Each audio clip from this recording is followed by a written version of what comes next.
बोलो बांके बिहारी लाल की जय। माघ मास 19वां अध्याय। व्यास जी बोले, वे कन्याएं इस प्रकार विलाप और प्रतीक्षा करके उसके प्रेम में अत्यंत व्याकुल होकर धैर्य धारण कर माता पिताओं के भय से अपने घर पर आ गईं।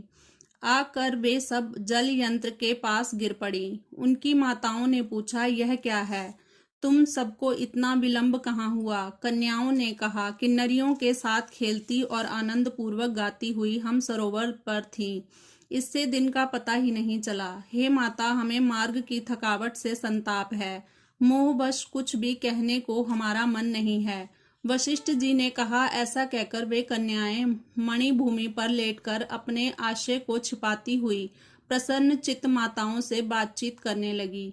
उस समय ना कोई आनंद पूर्वक मयूर को नचाती, ना सुग्गे को पढ़ाती, ना नेवले को लाड करती, ना मैना को पुकारती, ना अति प्रसन्न होकर सारसों से खेलती, ना घर में क्रीड़ा करती, ना परिवारजनों से बोलती और ना वीणा बजाती, ना कल्प वृक्ष के फूल और मंदार के फूलों को सूंघती, ना मीठा मधु पीती। सब योगियों की भांति उसी ऐश्वर्य पुरुष में चित्त लगाए थी। कभी तो चंद्रकांत मणि पर जल की बूंद गिराती थीं, कभी थोड़े समय खिड़की में बैठकर आंखों को इधर उधर घुमाती थीं, कभी कमलिनी के पत्तों की शैया बनाती और कभी वे केले के पत्तों द्वारा सखियों से पंखा करवाती। इस प्रकार वे कन्याएं रात्रि को एक युग सा मानती हुई किसी प्रकार धैर्य धर ज्वर दुख के सामने दुखी हुई प्रातःकाल सूर्य नारायण को देखकर अपनी अपनी माताओं से कहकर वे गौरी का पूजन करने को गईं। उसी प्रकार से स्नान करके फूल तथा धूप से गौरी पूजन करके ये देवियां फिर वहीं पर गाने लगी।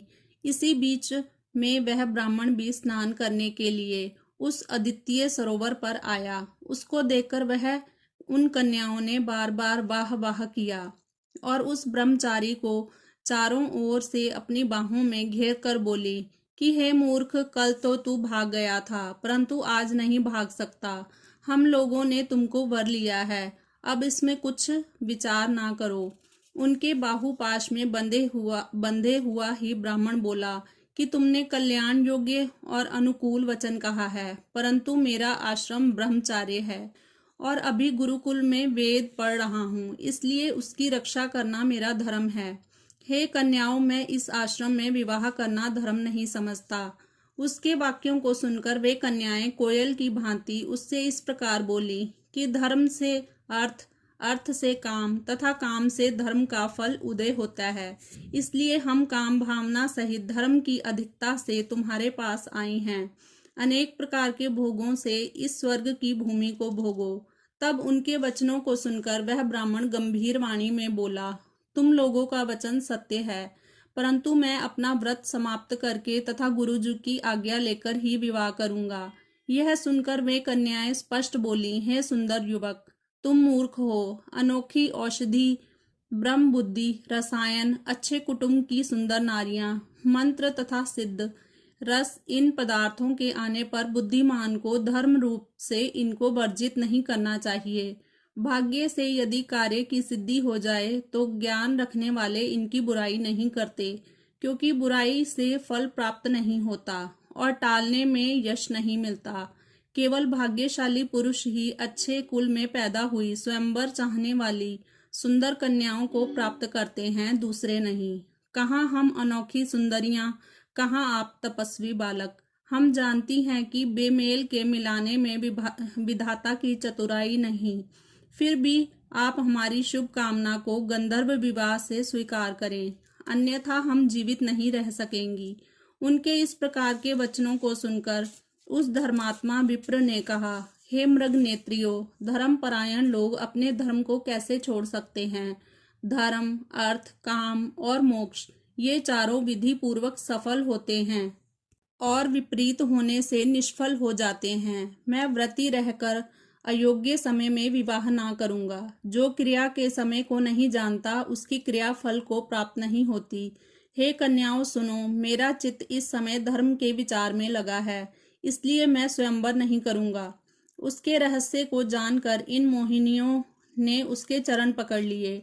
सुशीला और सुस्वरा ने उसकी भुजाओं को पकड़ा। सुतारा ने आलिंगन किया और चंद्रिका ने मुख चूम लिया। तब भी ब्रह्मचारी निर्विकार बना रहा। फिर क्रोध से परिपूर्ण होकर इनको शाप दिया कि तुम डायन की तरह मेरे शरीर से लिपटी हो, इसलिए पिशाचनी हो जाओ।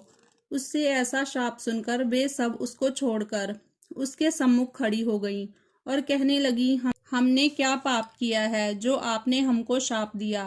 प्रिय करने में अप्रिय क्रिया की, तुम्हारी धर्मज्ञता को धिक्कार है। हमने सुना है कि प्रेमियों से, भक्तों से और मित्रों से बुराई करने वाले लोगों के सुख दोनों लोकों में नष्ट हो जाते हैं, इसलिए तुम भी हमारे शाप से शीघ्र ही पिशाच हो जाओ।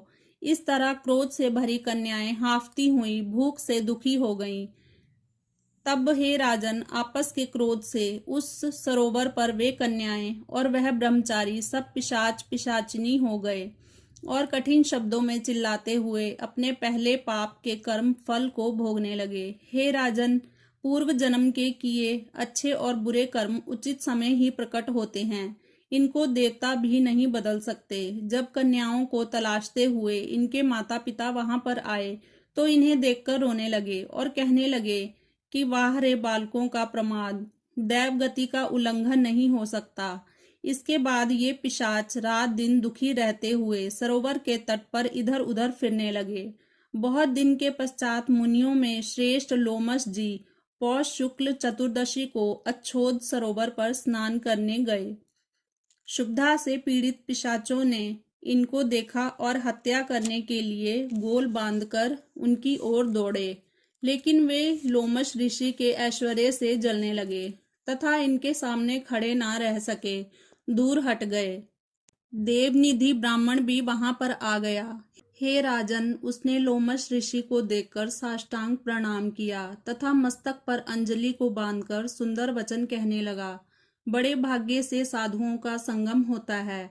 गंगा आदि तीर्थों में सदैव स्नान करने से सज्जनों का सत्संग करने वाला उत्तम होता है और स्वर्ग को जाता है तथा समस्त रोग नष्ट हो जाते हैं। वशिष्ठ जी ने कहा, ऐसा कहकर चिरकाल का अद्भुत हाल कह सुनाया कि ये गंधर्वों की कन्याएं हैं और यह मुनि मेरा पुत्र है। हे मुनिवर, सभी शाप से मोहित होकर मुख नीचा किए आपके सन्मुख खड़े हैं।